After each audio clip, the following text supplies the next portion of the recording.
Hello, lovely people. How you doing? So this is something that's driving me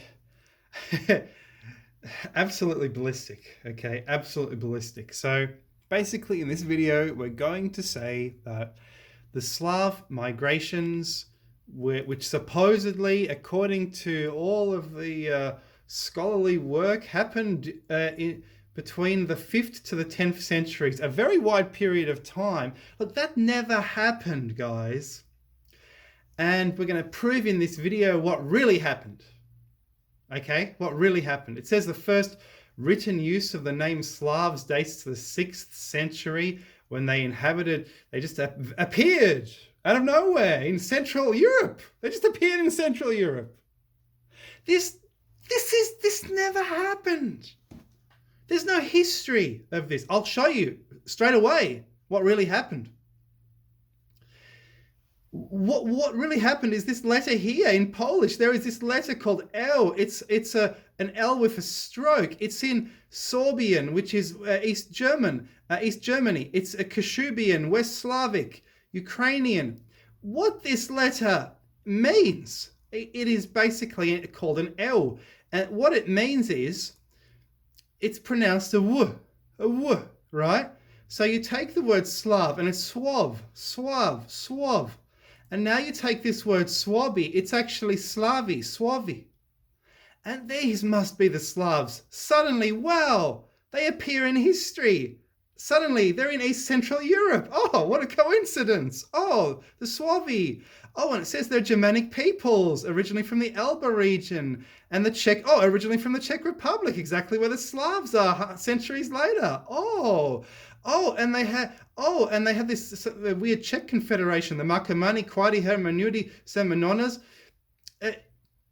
and they're referred to as Swovi, and they've got this massive confederation of similar tribes. Wow, just amazing. And Julius Caesar actually talks about these Swovi, and says that they are a single people, distinct from the Markomite within the larger Germanic category, and he says that they in the first century BC, they're a threat to Gaul and Italy. In the first century BC, they had been moving southwards aggressively at the expense of the Gallic tribes and establishing a Germanic presence in the immediate areas north of the Danube.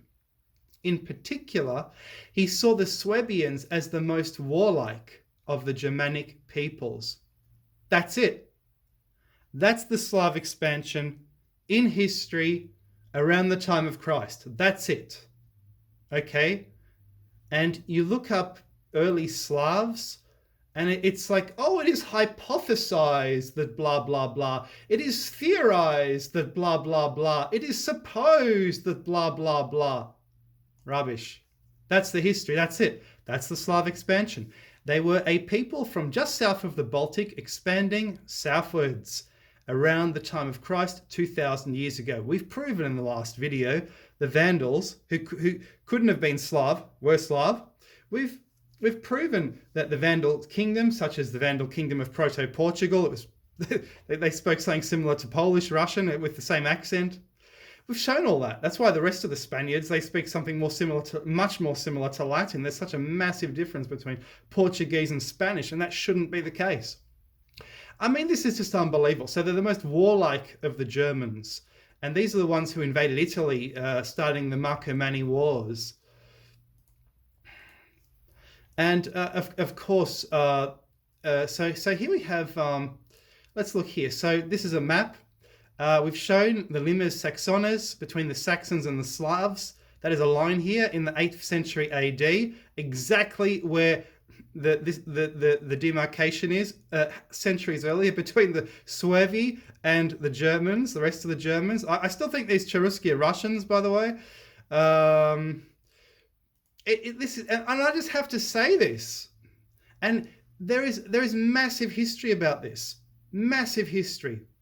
The Romans called the Baltic Sea the Suevian Sea, and it's very interesting because it actually says that let me see, it says the Baltic Sea. Tacitus called the Baltic Sea the Suevian Sea. Pomponius Mola said the Danish Isles, furthest people of Germania, the Hermones, but it basically says, okay, the Suiones, that's the Suevs, are powerful in ships. Now that would explain how they conquered Russia. Powerful in ships, all the way down all the rivers. According to Tacitus, and probably Sweden too, they probably conquered Sweden. It's got the same name, Sweden, you see? Suiones. According to Tacitus, Germans with the Suevic Baltic Sea on one side and an almost motionless sea on the other, more remote side. So that's where the Suevs live, between the Baltic and another sea. And modern commentators believe this refers to Scandinavia. Now, I'm not quite sure how Scandinavia is a sea. That's what Wikipedia is trying to tell me. But I looked up almost motionless, and I think it's the Black Sea. Does the Black Sea have a tide? The water level in the Black Sea, I think this is what they mean, remains the same all the time because of the absence of any high or low tides. This gives the sea no fluctuation in the water level, keeping it as a calm, quiet, and serene sea on the surface. And some bodies of water, the Mediterranean, Baltic, Black Sea, Caspian Sea, and Caribbean, don't respond strongly to tidal forces. The reasons for this are a bit complex, but basically it's due to their size and geographic nature. The areas are described as non-tidal. Now, these are on nautical websites. You look at this on Wikipedia, they even duck the subject altogether because it's probably a little bit too complicated even for Wikipedia, even a little bit too fringe. How can a sea not have tides? But this is probably what they mean when they say the motionless sea. So Slavs are probably, I reckon, it would make sense if they're between the Baltic and the Black Sea. That's the motionless sea on the other side. So that's where the Suevi live. Closely bordering the Suevones and closely resembling them are the Citones. Ptolemy describes Scandinavia as inhabited by the Chidini in the west, Favioni, etc., etc., etc. So the fashions, the rites and fashions and style of the dress of the Baltic people are those of the Suevi, while their language is more like the British. So these are the Aisti on the eastern shore of the Suevic Sea. Okay, I'm not quite sure what he means by that. After giving this account, Tacitus says here Suebia ends. For Tacitus, geographic Suebia comprises the entire periphery of the Baltic Sea. I think he means Celtic, basically. There's Celts there, including within it tribes not identified as Suebi or even Germanic. So Tacitus. So to summarize all this, on the other hand, Tacitus does clearly consider there to be not only a Suebian region, but also Suebian languages, Suebian customs, which all contribute to making a tribe more or less Suebian. He's talking about a huge area, the Slavs. That's what he's talking about. And there is, look, do you see how big the size of this article? This is the Slavs. Now, I am a very good historian. People who've seen my PhD work know this. I know what I'm talking about. I don't make massive, stupid errors. I know what I'm on about.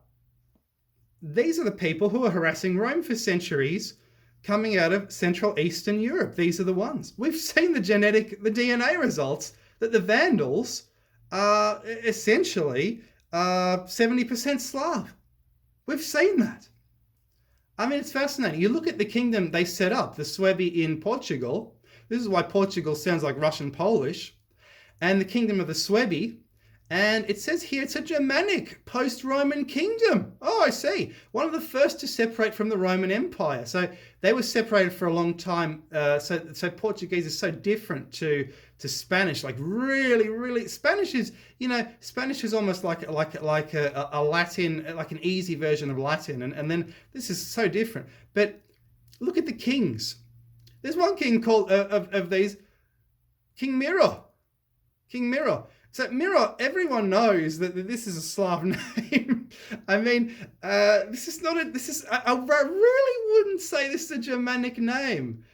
These other names, Orekia, like, there's plenty of this name in the Slav countries as well. But I'm prepared to say that there may have been Vikings as well, mixed with these people. They may have been even ruled by Vikings.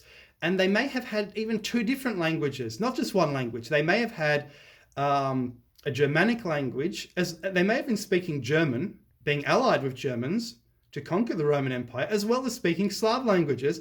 But according to every article, these tribes only have one language. They can only have one language, nothing else. But we've seen they're 70% Slav. I mean, how much more evidence do we need here? How much more evidence do we need, people? The Suevi come from Slovakia. Oh, that's a bit of a coincidence, isn't it? I mean, how much more evidence do we need? This is unbelievable. And no one is actually saying that the Suebi are the Slavs. They are the Slavs. It's the same word. It's the same people. It's the same border. It's the same. It explains the history, where they come from, how they expanded southwards in the 1st century BC.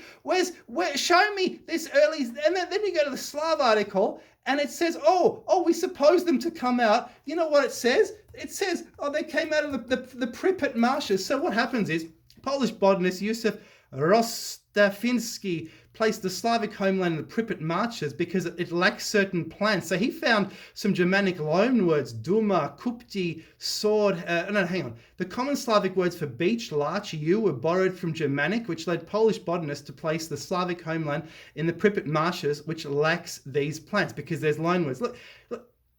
That's a very naive way of coming up with a theory. It's like a legal argument. The legal argument that sounds more convoluted will win the court case. That sounds more clever will win the court case. But that is not what you call history. This whole article is a sick joke. This is a sick joke. These are the Slavs. They're the Suevi. This is it. It's the same damn word. Unbelievable.